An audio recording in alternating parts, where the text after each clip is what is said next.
Hey, this is 100 in 100, where we review 100 VR games in 100 days. Today we're going to be looking at hashtag Selfie Tennis, the most non-tennis tennis game you will find in VR. Hashtag Selfie Tennis was a very interesting game to play, and we're excited to review it for you. In our VR Gear game reviews, we like to cover all aspects of the game so that you know what to expect before you go and try or download and buy a VR game. So let's jump right into hashtag Selfie Tennis and see what this game is all about. The first thing we want to cover is getting up and running with hashtag Selfie Tennis. This game was around 500 megabytes in size, and it didn't take very long to download. And on a reasonable internet connection, you're looking at 10 minutes max to download the whole thing. After installation, the game is ready to go, and simply launching it from inside of one of the storefronts will get you into the game right away. Hashtag Selfie Tennis is available on the Steam store, on Viveport Infinity, or through Oculus. We got ours through Viveport Infinity subscription, so we didn't have to pay the $10 that you would if you got it through Steam. So we highly recommend using a subscription service if this game is something that you're interested in playing. This game launches you right into gameplay right away, and you're on a tennis court with a tennis racket in hand and a tennis ball ready to serve. When you look around, you see a whole bunch of characters that have heads like tennis balls and very humanistic body features otherwise, and it is utterly confusing what you're supposed to do. Of course, if you're on a tennis court and you know anything about tennis, you're gonna wanna hit the ball over the net. So what we did was, with our left hand holding the ball and our right hand holding the racket, we released the ball and hit it with the racket over the net. And there was nobody on the other side. But you immediately teleport, and you are playing tennis against yourself, which is actually the least exciting part of the game. We had much more fun throwing tennis rackets or tennis balls at the characters that were surrounding the tennis court than we did actually playing tennis. In fact, most of our time was seeing how we could knock these characters off of the floating tennis court platform where the game is located.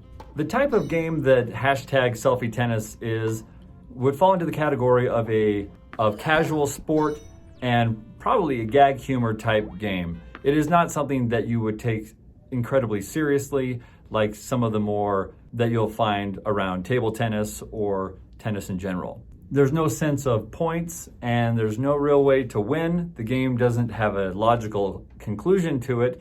You're just in an environment where you're on a floating tennis court surrounded by tennis ball head characters that make dramatic sounds when you throw a racket or a tennis ball at them. This game has a first-person player perspective. You play as a floating unicorn without legs, and the way you know this is by looking at your shadow, which was at first alarming. I thought someone was chasing me around the court, or someone was behind me, and I kept looking and not seeing anybody.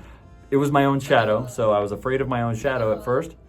And you're also able to look at yourself via a selfie camera. It's more of a selfie mirror that is extended out on a stick, and you're able to look at yourself and hold up an object and take a snapshot if you'd like. There doesn't seem to be a story around hashtag Selfie Tennis. It's more of an experience and an environment where you get to have a little bit of fun, and you get to experience some of the mechanics and the physics that are possible inside of VR. When you first log in, there's no instructions on how to interact with your environment. There's no instructions on how to hit a ball or use your racket or switch the racket to something else. All of this was discovered just through trial and error and experimentation. What we were able to figure out was that you can switch hands with the racket by pressing the B or Y button on the controller. You can summon a new racket or ball or other object in whatever hand you press the trigger in. And one other input that was possible was squeezing the trigger. A lot of controls were available in this game, and it made it quite enjoyable. The music and sound in this game is nothing significant, but we did have some fun hearing the characters moan and groan as we would throw objects at them and they would fall down. They fall down surprisingly easily, and they're very dramatic about it, and as a result, it's actually kind of fun. The sounds that match their response to being hit was actually pretty satisfying and sort of silly. There was some background music, but it wasn't something that is noticeable or necessarily adds or detracts. It was just kind of there. And we think the game developers weren't necessarily shooting for a game that had outstanding musical track. And it's clear from the game's nature that this isn't something that they wanted to spend a lot of time and investment in creating a custom soundtrack. For player movement in this game, you don't really have to do much of anything. Moving from one side of the court to the other is automatically done for you, but you don't automatically move to the other side of the court every time you hit the ball. If you regenerate a new ball while you are playing, you'll stay put. If you launch a ball over the net by hitting it with your racket, the game will automatically teleport you to the other side so that you can return the serve. Other than that, the only movement that you're able to do is rotating from your standing position. As far as motion sickness goes, this game didn't make us motion sick, although there are a few jarring moments while playing that were a little uncomfortable. The first one that we noticed was around understanding that we were indeed playing tennis on a flying platform that was up in the sky. The way that we were able to realize that was that the court was surrounded by clouds and the edge was a straight drop off that the characters could be nudged off of. As a result, the moving clouds with the stationary platform caused a little bit of disorientation, but not so much motion sickness. The other opportunity for potential motion sickness was moving back and forth on the tennis court. If you're not facing the net when you hit the ball over the net and the game teleports you to the other side, that can be a disorienting and jarring experience. Other than that, the game didn't have any significant motion sickness moments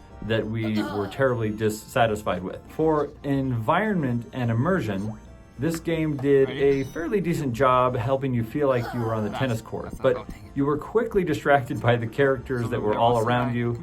Their response was fun and silly. They would fall off the cliff, they would regenerate.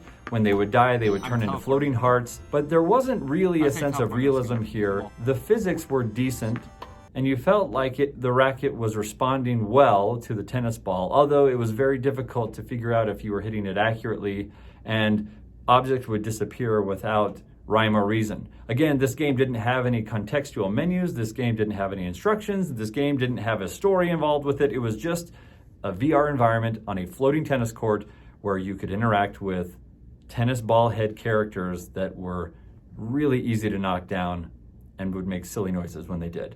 Okay, so for the scorecard on hashtag Selfie Tennis, we're going to start with theme and story. And this game did not have a theme or a story. I guess you could argue the theme was playing tennis, but you didn't actually play tennis. You were too busy interacting with the characters that were on the floating platform. So we give this game a 3 out of 10 for theme and story. For controls, we were very impressed with all of the different input options, and we're giving this game an 8 out of 10 for controls. For music and sound, this game was really just middle of the road, and the sound effects of the characters being hit by tennis balls or other objects, that was fun and satisfying and silly, but there was nothing really terribly impressive about the sound or music in this game, and we're giving it a 5 out of 10 for music and sound. For player movement, we are giving this game a 5 out of 10 because you don't have a lot of control over how you move, although the movement is somewhat predictable and expected. And so it's not terribly jarring while you play this game, but there wasn't anything about the game that made you feel like you could move about freely in this environment. So a 5 out of 10 for player movement. For motion sickness or kinetosis, we're giving this game a 7 out of 10, which is a pretty high rating. The game developers seem to be very familiar with what motion sickness is and what causes it, and they avoided just about all of the pitfalls that some other game developers seem to completely ignore. So we're giving this game a 7 out of 10 for motion sickness. For environment and immersion, this game is going to receive a middle of the road 5 out of 10 score.